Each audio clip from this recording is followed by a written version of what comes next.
My name is William Jeffrey Thornton. I'm from Union, South Carolina.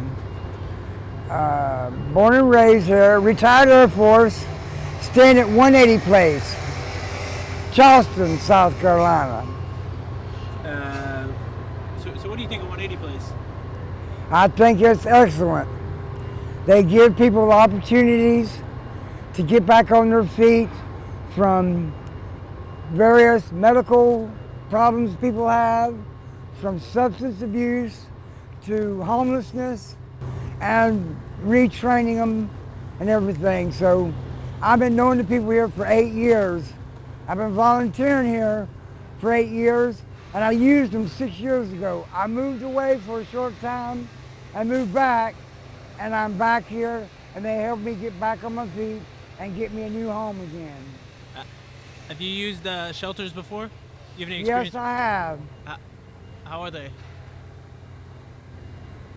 They're not very good like this one.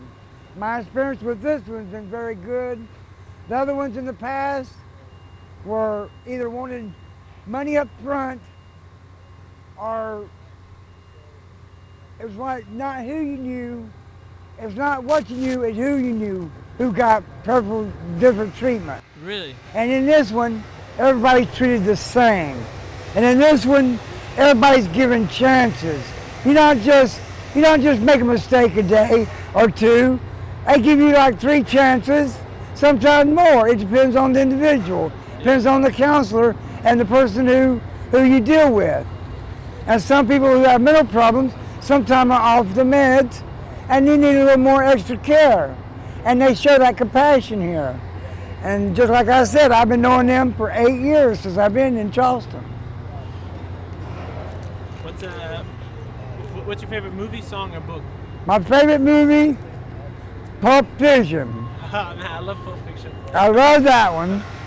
My favorite song is Free Bird by Leonard Skinner. And my favorite book is Stephen King, It. I'm weird. No, I know it, but I've never read it. It's a great book. Favorite childhood memory? Favorite childhood memory?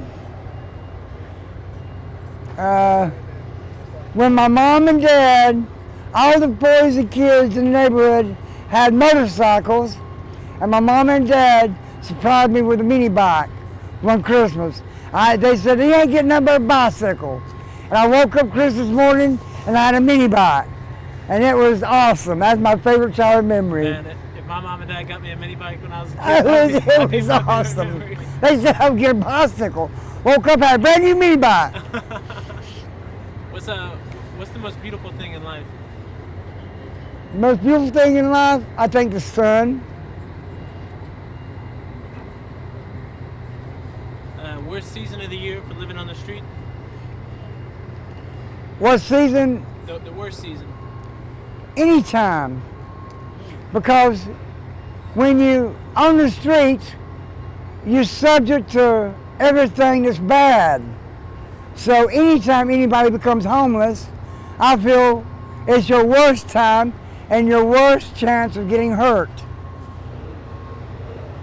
Worst drug on the street?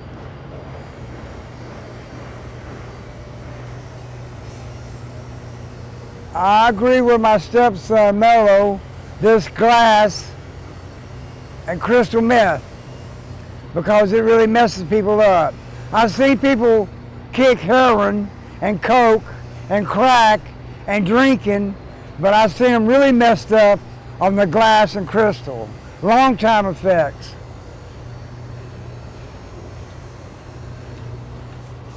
What's the most interesting, meanest, or saddest person you've met on the streets? Aside from Mello being the most interesting. The meanest person I saw on the street, well, I just experienced it. In that shelter, there was a guy here on crutches and a bicycle. He was drunk. He acted like he knew me. He tried to beat me up. tried to hit me with his cane. They told me to walk away. I walked away. And I came outside, and he's out here on the street. He chased me across the street with his crutch. I had to hop on the bus to get away from him. So that's the meanest person I've seen on the street. And the saddest person I've seen on the street is this veteran who has PTSD, and he don't know where he's at half the time. And I saw him down there on the bus bench sleeping in the cold. And that's the saddest thing I ever saw, because he's a veteran. He shouldn't be on the street. No veteran should be on the street. No homeless veteran anyway. You and the... I'm okay.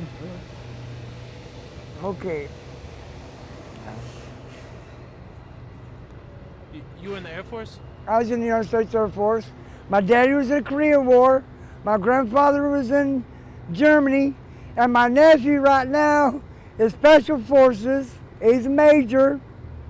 I'm not going to tell you his name. But I'm so proud of him. Him and his wife have just had a baby. And they moving back this way. Can't say where they at. That's good to hear. And he's wonderful. He's my sister's oldest boy. I love him to death. So what's your story, Pops? How'd you end up here? I moved away thinking the better grass is greener on the other side. I moved back to Myrtle Beach trying to get away from North Charleston, because I was in North Charleston and the place I was staying is supposed to be clean and sober living. Well, 4 years ago it was clean and sober living. A year ago, crack dealers, prostitutions, alcoholics, all the above moved in, crystal meth dealers, and they're doing dope outside my house. I'm a recovering addict. I had to leave. I have a walker, and I was getting attacked because I stood up to them outside my house saying, go. They beat me up. So I had to leave, or I was going to get hurt, or I was going to hurt one of them. Yeah. And I'm not going to go to jail for hurting somebody else. Yeah. Because being in the military, we're taught how to hurt people, but we don't want to hurt nobody. And they failed to realize that. Us old people, we know how to put the hurt on the young person very quick. And that's just a fact of life. What are you recovering from? Substance abuse, alcohol. I did a little crack, and that's it. Yeah, you seem really sober now. How long have you been sober? I've been sober now. I relapsed like 4 months ago. But it didn't do but a dime. And if anybody knows what a dime is on the street, it's just a $10 rock.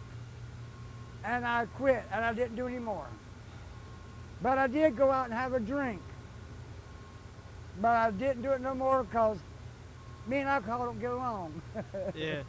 But I'm grateful for this place for getting me. They know my track record because they monitored me all these years. They aren't putting me in the extensive program where you have to do very, very classes, relapse prevention, all that, because that's like triggers on me, sitting in a class, going over, having somebody that's 20-something years old, just out of college, telling me how not to relapse. That don't work. Yeah, I can imagine that. I mean, I need somebody who's an addict telling me the way not to keep sober and be active, working, and doing things to keep my mind off of drugs. Yeah. And that's how I keep clean and sober. And I go to church. So when you first moved to the streets, what did you learn, or how'd you adapt to the streets? I've been on the streets before many times in my life, 57 years old. Just like I lived in Phoenix, Arizona for 23 years.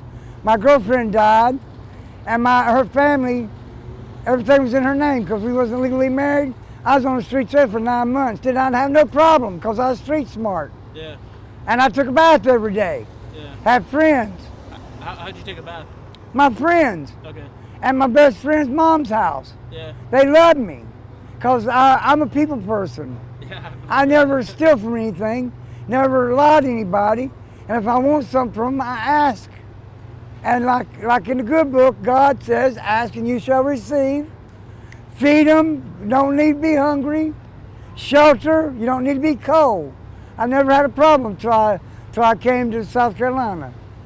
And that's my experience.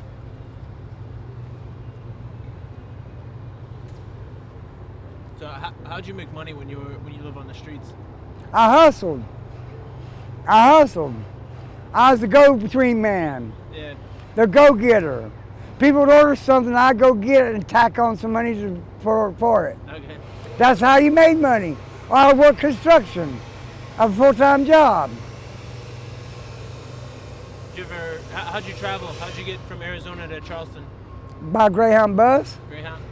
$279, that was 8 years ago. It's a lot more expensive now. Yeah.